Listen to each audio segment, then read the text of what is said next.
তার আগে আপনাদের জানাবো, এই আরজিকর কাণ্ড নিয়ে তোলপাড় রাজ্য রাজনীতি। মুখ খুলছেন একাধিক রাজনৈতিক ব্যক্তিত্ব থেকে শুরু করে রাজ্যের বুদ্ধিজীবীরা। সৌরভ গঙ্গোপাধ্যায় তিনিও মুখ খুলেছেন এই ঘটনায়। কি জানাচ্ছেন তিনি, শোনাবো।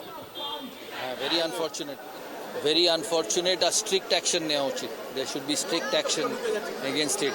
It's terrible.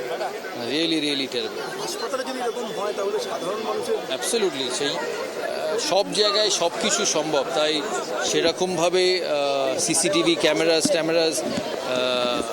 সিকিউরিটি সিস্টেম তৈরি রাখা উচিত। এটা যে কোনো জায়গায় হতে পারে, কোইন্সিডেন্টলি হসপিটালেই হয়েছে, but strict action should be taken. It's not correct, it's very wrong, it's very না। আমার মনে হয় না একটা স্ট্রে ইনসিডেন্টে সবাইকে সমস্ত কিছুকে নিরাপদ না মনে করাটা ঠিক নয়। It is just one of the incidents. পৃথিবীতে সব জায়গায় এরকম করে অ্যাক্সিডেন্টস হয়, but this has to be strictly dealt. This is so wrong. আর মেয়েদের নিরাপত্তা পশ্চিমবাংলা, ভারতবর্ষে সব জায়গায় আছে। তো India is a fantastic country, so is West Bengal. It's a great state, a great city we live in. তো একটা ইনসিডেন্ট দিয়ে জাজ করা উচিত নয়, but strict action should be taken.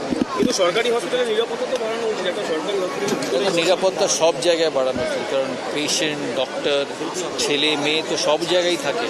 Private hospital, public hospital, offices, school, মাঠ, সব জায়গায় থাকে। সো